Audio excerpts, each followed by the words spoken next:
Kerala school കായികമേളയിലെ triple സ്വർണം ആദിത്യ അജിക്ക് അച്ഛനുള്ള സമ്മാനമാണ്. അച്ഛൻ്റെ സ്വപ്നങ്ങൾ നിറവേറ്റിയിരിക്കുന്നു.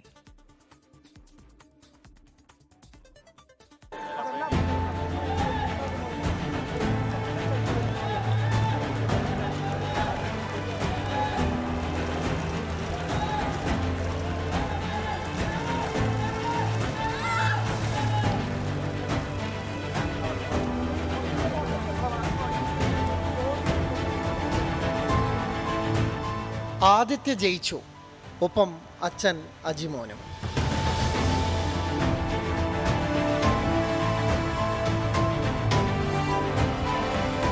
ഇങ്ങനെ ചേർത്തു പിടിക്കാനോ ഊർജമേകാനോ അജിമോൻ ആരും ഉണ്ടായിരുന്നില്ല.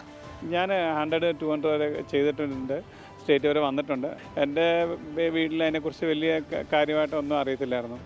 അപ്പം വലിയൊരു സപ്പോർട്ട് ഉണ്ടാകുന്ന ചോദിച്ചാൽ ഇല്ലായിരുന്നു. കാരണം ഇതിന് എത്രമാത്രം സാധ്യതകളുണ്ടെന്നുള്ള അവർക്ക് അറിയില്ല. അതോടെ കണ്ട കനവുകളെല്ലാം ട്രാക്കിലെവിടെയോ ഉപേക്ഷിച്ച് പാച്ചിൽ പ്രാരാബ്ദങ്ങൾക്ക് പുറകെയായി. മറന്നു തുടങ്ങിയ ആ നിറമുള്ള കാലം വീണ്ടെടുത്തത് പൊന്നുമകൾ.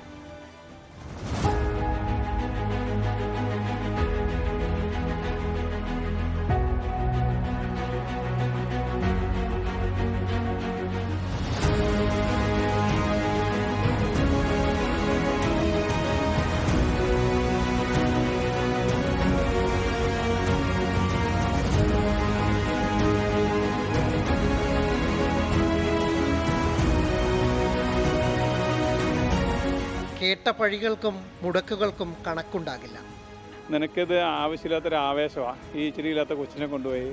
അപ്പം അങ്ങനെ വരെ എന്നെ കുറ്റപ്പെടുത്തിയിട്ടുണ്ട്. അന്നും നമ്മൾ ഓർത്ത് ഞാൻ ചെയ്യുന്നത് തെറ്റാണോ എന്ന് ഞാൻ ചോദിച്ചിട്ടുണ്ട് എന്നോട്. പക്ഷേ ഒരു നാൾ വരുമെന്ന പ്രതീക്ഷയിൽ മകൾക്കൊപ്പം ഓടാതെ ഓടി അയാൾ.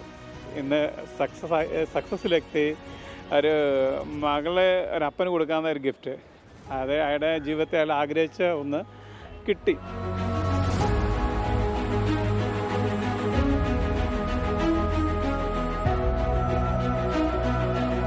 അപ്പോൾ അച്ഛൻ്റെ ആഗ്രഹം എന്നിലൂടെ അത് നടപ്പാക്കണം എന്ന ആഗ്രഹത്തിലൂടെ അച്ഛനും എൻ്റെ പുറകെ എന്നെ കൂടുതൽ സപ്പോർട്ട് ചെയ്ത. മാഹിൻ ജാഫറിനൊപ്പം അനിൽ വാസുദേവ്, 24. ലോകത്തെവിടെയായാലും ഏത് സമയത്തും 24 വാർത്തകളും ഓഗ്മെന്റഡ് റിയാലിറ്റി പാക്കേജുകളും എക്സ്പ്ലെയിനറുകളും വിശദമായി കാണാൻ ഞങ്ങളുടെ യൂട്യൂബ് ചാനൽ നിങ്ങൾക്ക് സബ്സ്ക്രൈബ് ചെയ്യാം.